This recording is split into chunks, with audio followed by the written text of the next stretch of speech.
Olá, alunos do sétimo ano, tudo bem? Vamos iniciar então mais uma aula de ciências.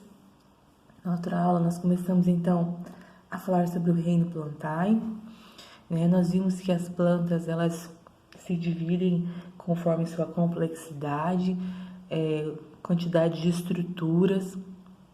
Nós vimos então que são divididos em 4 grupos, sendo as briófitas, pteridófitas, gimnospermas e angiospermas. Vimos então que as briófitas foram as primeiras plantas a ocupar um ambiente terrestre, são representadas pelos musgos, são as plantas mais simples, tá? Não tem raízes, não tem folhas, flores, são estruturas pequenas que vivem sobre troncos ou rochas e precisam de água, elas necessitam de água para reprodução, então elas precisam viver em ambientes úmidos. São avasculares porque não possuem vasos condutores de seiva. Lembrando que os vasos condutores é como se fossem nossas veias que transportam os nutrientes para a planta, tá? O transporte de água, então, dos nutrientes vai ocorrer por um processo chamado osmose, que é um processo de transporte de água entre uma célula e outra, tá? Como eu disse, não tem flores, sementes ou frutos. Ela possui, então, a fase gametófita e esporofítica, tá? E essas fases aqui, ó, são fases da reprodução. Então, tem plantas que têm essas duas fases aqui para que ocorra o processo de reprodução. A gametófita, então, é a fase que ocorre a formação dos gametas, a esporofítica da formação dos esporos. A gente viu na estrutura das briófitas que no processo de reprodução ocorre a liberação de esporos, tá? Para a formação de um novo ser. Aqui a gente vai ver melhor. Aqui a gente tem o gametófito e o esporófito. Então, tem uma estrutura que vai liberar, ó, os esporos. Os esporos, então, que vão participar do processo de germinação. Ó. Depois ocorre o processo de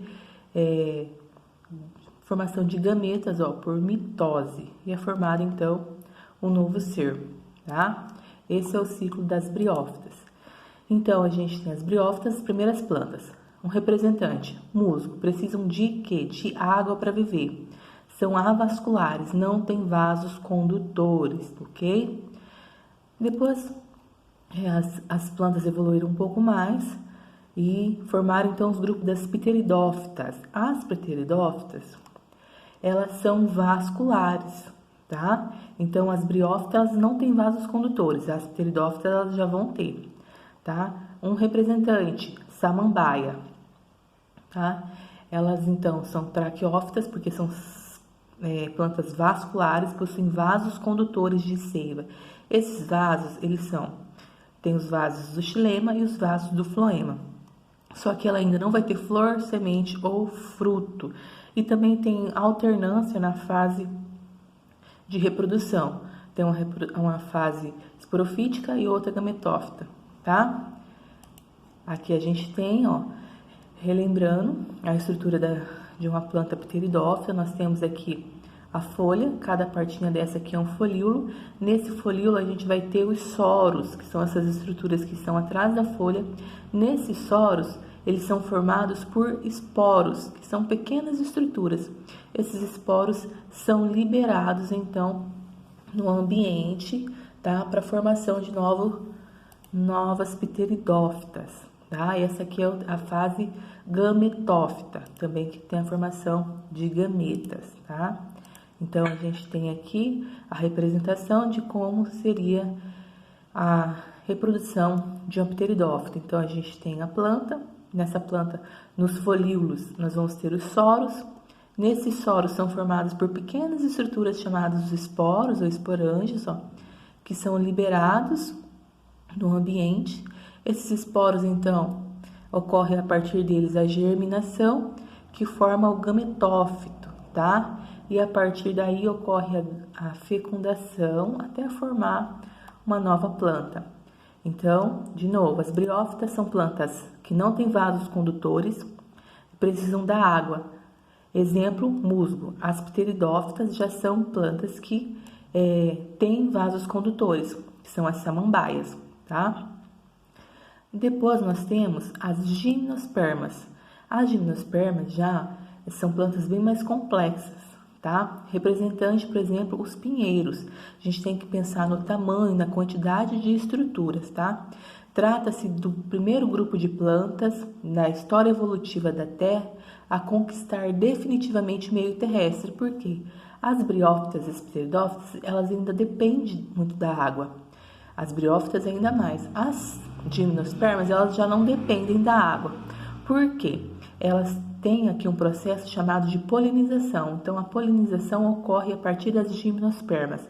Então, são plantas vasculares, então elas têm vasos condutores. São as primeiras plantas que vão produzir o grão de pólen, tá? São as primeiras plantas chamadas de fanerógamas, que tem o quê? A estrutura reprodutora é visível, tá? Nesse caso, são os estróbilos ou as pinhas. E são as primeiras plantas espermatófitas, que são dotadas de semente. Então, aqui nas gimnospermas, nós temos plantas vasculares e surge uma novidade aqui, o grão de pólen, tá? São as primeiras plantas também que vão ter sementes, tá? E elas ainda não possuem flores nem frutos, mas as gimnospermas já são vasculares, tem pólen, tá? O grão de pólen e tem sementes, ok? Aqui nós temos a imagem, né? Como seriam essas estruturas reprodutoras das gimnospermas.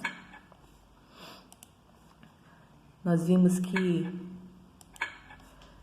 tanto pode ter na planta a parte masculina quanto a parte feminina, tá? E aí nós vamos para as angiospermas. Aí nas angiospermas nós vimos já que elas vão apresentar o grupo que apresenta mais características, tá? As briófitas são os musgos que não têm vasos condutores e necessitam muito da água.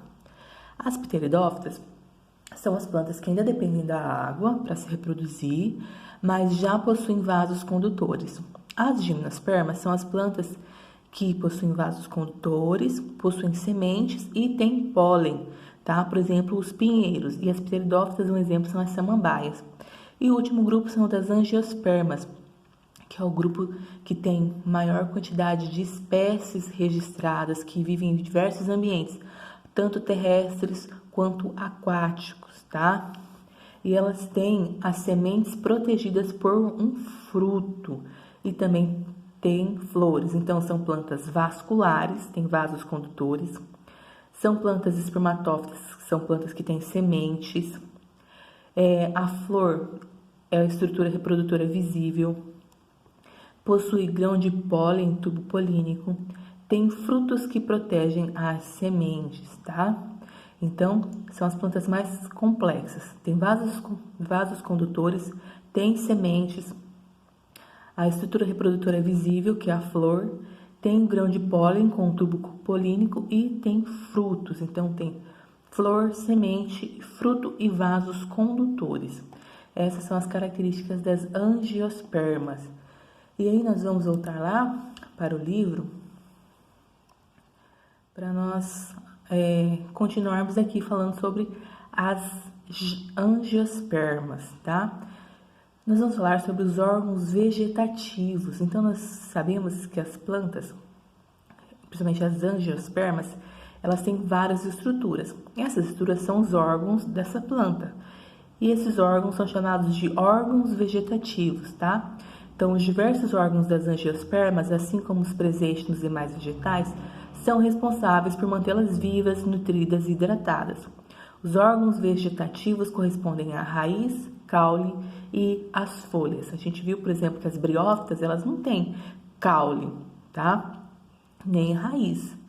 Mas já as angiospermas, são plantas mais desenvolvidas, vão ter todas as estruturas bem aparentes. As raízes. Qual que é a função das raízes? Fixação e absorção de água e sais minerais, tá? E elas também armazenam substâncias e nutrientes. Então, as raízes, a função é fixar, ou fixa a planta no solo, ela também absorve água, nutrientes e também armazena nela esses nutrientes. Nós temos, basicamente, dois tipos de raiz. As raízes fasciculadas ou em cabeleira, tá? Que essa daqui, ó, ela não tem uma estrutura única, são várias estruturas, são várias raizinhas assim, ó. Então, é raiz fasciculada ou a cabeleira, tá? E as raízes axiais ou pivotante. A pivotante é aquela uma que tem uma raiz principal maior, ó, e dela surgem as secundárias. Então, a raiz, função, fixação e absorção de água e nutrientes e armazenamento de substâncias. Os tipos de raiz, as fasciculadas, que ó, vai lembrar a cabeleira, e a raiz axial ou pivotante, que tem uma central maior e a partir dessa que vão surgir as demais. A raiz, ela também é formada por várias partes, tá? Então, na extremidade dessa raiz, ou na ponta dessa raiz, nós temos a coifa, tá? Essa parte aqui é chamada de coifa. É um capuz que protege essa extremidade da raiz contra o atrito contra as partículas do solo e ataque de micro-organismo. Depois nós temos uma região chamada região meristemática, que são pequenas células delicadas que apresentam intensa multiplicação e é protegido pela coifa. Então, a região meristemática é uma região que apresentam células, tá? Que vão ser responsáveis, então, pelo crescimento dessa raiz, tá? Depois nós temos a região lisa, ou também região de crescimento, onde as células produzidas na região meristemática param de se multiplicar e aumentam de tamanho, alongando-se e promovendo o crescimento da raiz, tá? Então, a gente tem a coifa, que é uma parte que protege, né, a extremidade da raiz. Nós temos a região meristemática, que é uma região que vão ter células que estão se multiplicando. Nós vamos ter a região mais lisa ou de crescimento, que essas células meristemáticas aqui então vão aumentar de tamanho e fazer então que a raiz se alongue, que a raiz cresça. Depois nós temos a região pelífera, que apresenta muitos pelos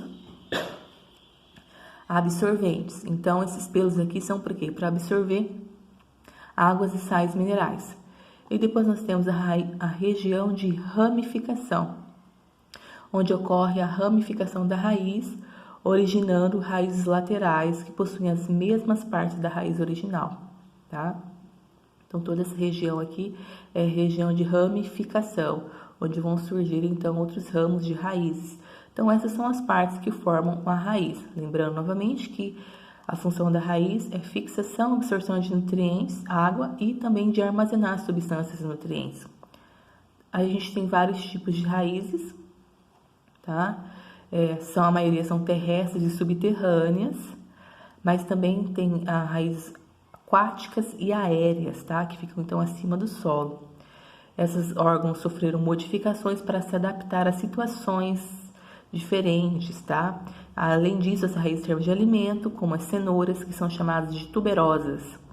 Então, a gente tem aqui, ó, um exemplo, raízes de cintura, raízes de suporte, ó, são raízes mais aéreas, raízes tabulares, são essas raízes aqui de grandes árvores, tá? Que elas vão, crescem acima da superfície, raízes sugadoras, raízes tuberosas, como a gente comentou das cenouras, e raízes respiratórias, que vão estar então em ambientes aquáticos. Então, existem vários tipos de raízes, dependendo da região, se é úmida, se é seca, elas vão ser de um tipo, tá? O caule também é outra estrutura, é o órgão vegetativo responsável pela sustentação dos ramos, folhas, flores e frutos, tá? Ele conduz a seiva para outras partes da planta. Então, os vasos condutores vão estar passando no meio desse caule para conduzir os nutrientes para a planta, tá? Os vasos que levam a seiva bruta, composta de água e sais minerais, das raízes até as folhas, é o xilema. Já a seiva elaborada, composta de água e açúcares, é produzida nas folhas e transportada pelo caule até as raízes, por vasos conhecidos como floema, que distribuem as substâncias por todo o corpo vegetal. Então, é assim, as raízes absorvem os nutrientes, tá? Passa por esses vasos condutores e os vasos que levam a seiva, que são águas minerais, das raízes até o topo da planta, até as outras partes da planta, são os vasos do xilema, tá? Que vão levar a seiva bruta. Quando ela atinge as folhas, ocorre um processo químico, né? A partir da fotossíntese, e nós vamos ter a seiva elaborada. Então, essa seiva que subiu, que passou por um processo químico, ela volta, tá? E ela é transportada nas folhas e transportadas pelo caule até as raízes. E esse vai ser os vasos que transportam, é o floema. Então, o xilema leva das raízes até as folhas e depois o floema traz de volta esses nutrientes das folhas até as raízes. Então, o caule, além de fazer sustentação dos ramos, folhas, flores e frutos, ele é o local onde conduz a seiva, tá? As partes do caule. O caule é dividido em 4 regiões: a gema apical, a gema lateral, o nó e o entrenó. Então, a gente tem aqui, ó, a gema apical, também chamada de broto, fica na ponta do caule, tá? É responsável pelo crescimento em altura.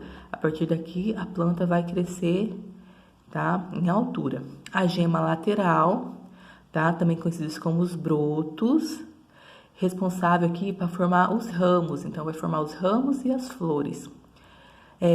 Nó, que é a região onde estão localizadas as gemas laterais, tá? De novo, as gemas são responsáveis, então, pelo crescimento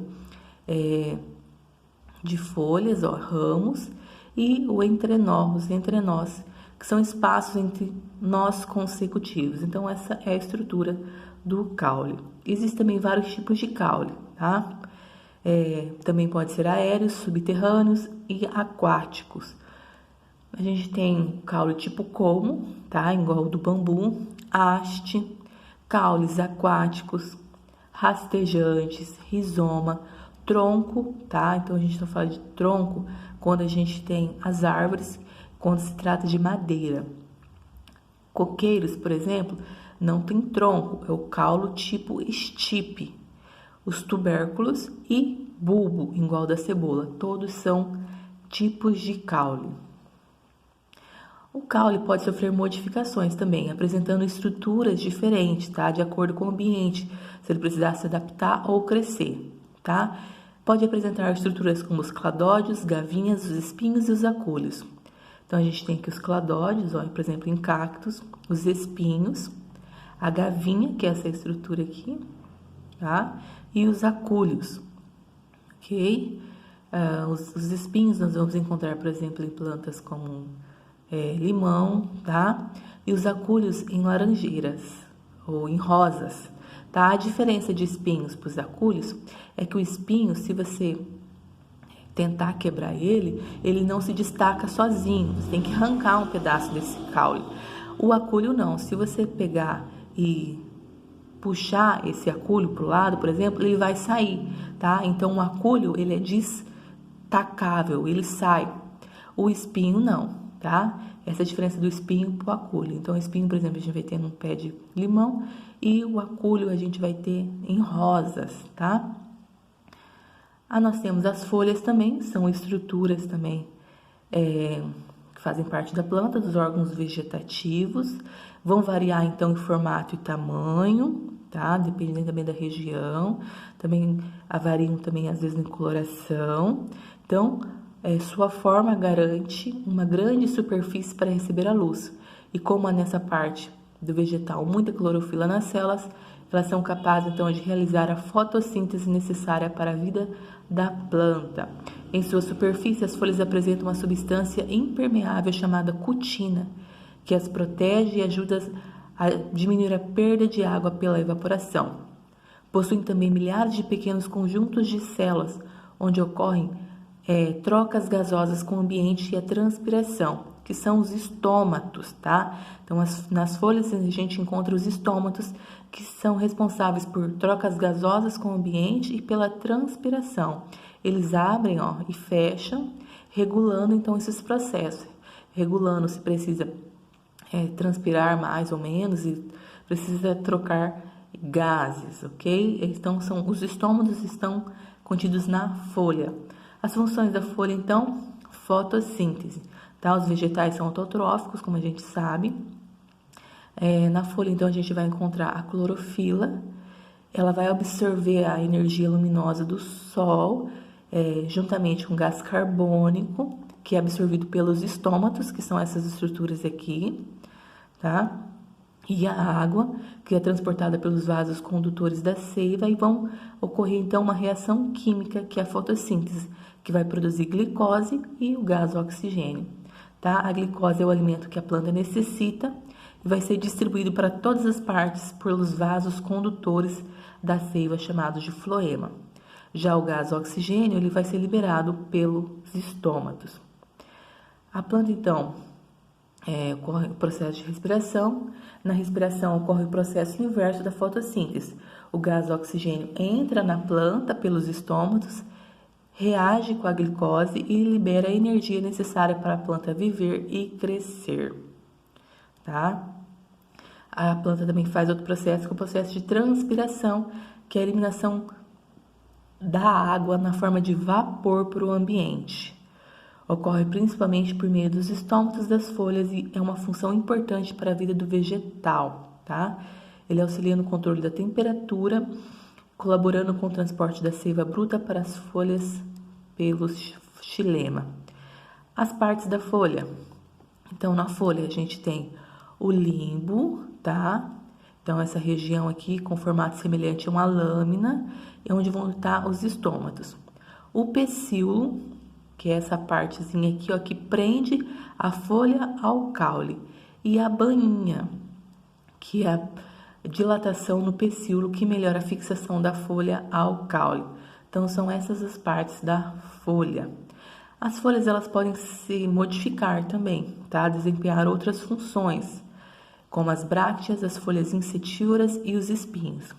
Então, as brácteas, né, que são essas folhas aqui, como da planta chamada primavera, né, que elas têm outra coloração, mas elas são folhas, e a gente até parece que são flores, mas na verdade a flor é esse branquinho aqui, ó, e essa estrutura rosa são as folhas modificadas. As folhas insetívoras, então, essa estrutura aqui, ó, de uma planta insetívora ou carnívora, que a gente chama, são folhas, tá? São folhas que foram modificadas. E os espinhos também são folhas modificadas, tá? Então, os espinhos também são folhas. A reprodução, como que ocorre a reprodução das angiospermas? Então, nós temos a flor, tá? As flores, então, são o órgão reprodutivo das angiospermas. Então, são os órgãos responsáveis pela fecundação. Nela ocorre, então, a união das células sexuais feminina e masculina, que vai resultar na formação de frutos e das sementes. Todas as estruturas de uma flor são folhas modificadas, podendo apresentar diferentes formas, colorações, tamanhos, texturas e odores. Então, como que é formada uma flor? Nós temos o pedúnculo, tá? Que é essa parte aqui, como se fosse um caule da flor, tá? A gente tem o receptáculo, então essa parte que vem aqui, ó, abaixo da flor. Nesse receptáculo nós vamos ter as sépalas, tá? Vão ser folhinhas, aquelas folhinhas verdes que a gente tem menores aqui. Acima dessas sépalas nós vamos ter as pétalas, tá? Que são folhas também, só que modificadas com outra coloração. Nós temos então, bem no meio, nós vamos ter o ovário, tá? E dentro desse ovário, nós vamos ter aqui o óvulo. Nós temos ainda na flor outra estrutura chamada de filete, tá? Essa estrutura aqui é chamada de filete. Nesse filete, nós vamos ter, no término dessa estrutura, a antera. Essa estrutura, a antera mais o filete, vão formar os estames, tá? Nessa antera aqui vai estar o pólen, tá? E esse filete vai estar segurando esse pólen aqui, então. forma o estame. Essa parte da planta, essa parte da flor, é a parte masculina. O óvulo, o ovário, o estilete e o estigma, aqui, ó, forma a parte feminina da planta, da flor, tá? Então, a gente tem um tubo aqui, ó, que é formado pelo estilete, e a gente tem a extremidade aqui, ó, e é o estigma. O estigma mais o estilete formam o carpelo, que é a parte feminina da flor, tá?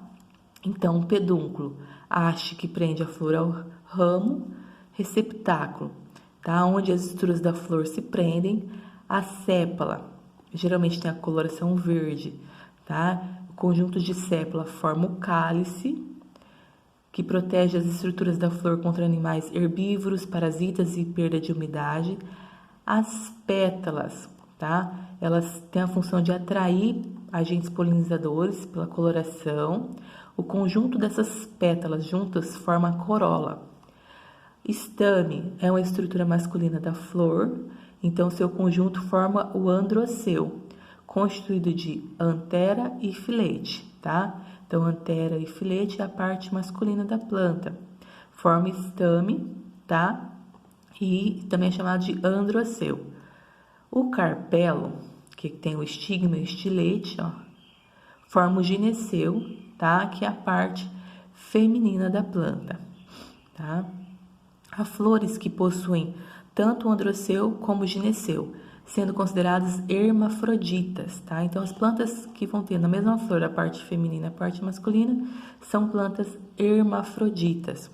Algumas plantas têm apenas uma flor por ramo ou caule, como a violeta e a rosa, ou um conjunto de flores no mesmo caule, que quando pequenas são rodeadas por brácteas, como os girassóis e a margarida. Esse conjunto de flores é chamado de inflorescência. Então, o girassol é uma inflorescência. Aqui nós temos falando sobre a polinização. Então, para que ocorra a produção das angiospermas, é necessário que há a polinização, tá? Que é a transferência então, de pólen de uma planta, de uma flor a outra. E para que isso ocorra, nós precisamos dos agentes polinizadores. Quem são os agentes polinizadores? Os principais são insetos, pássaros, morcegos, seres humanos e até o vento, tá? Para aproximar os agentes polinizadores, as flores apresentam atrativos, por exemplo, com as pétalas coloridas, o néctar, tá? Perfume e formato atrai então os agentes polinizadores. Nós temos, então, como que ocorre o processo de fecundação das angiospermas. Então, nós vimos que nós temos a parte feminina, que tem o ovário, lá dentro vai ter os óvulos. Tem, então, no filete o tubo polínico e na extremidade vai estar entrando o grão de pólen. Então, ao ser depositado sobre o estigma da flor, o grão de pólen pode germinar, desenvolvendo uma estrutura chamada de tubo polínico, que cresce por dentro do estilete até chegar ao ovário. Na ponta do tubo polínico estão presentes duas células reprodutivas masculinas. Uma delas se une à célula feminina, presente no ovário, ocorrendo então a fecundação, tá? Então é um processo de fecundação das angiospermas. E a partir disso, tá? Depois que forma a flor, é formado então o fruto, tá? É formado o fruto. E o fruto eu vou estar apresentando para vocês no próximo vídeo. E depois de falar do fruto, a gente faz uma revisão desse conteúdo.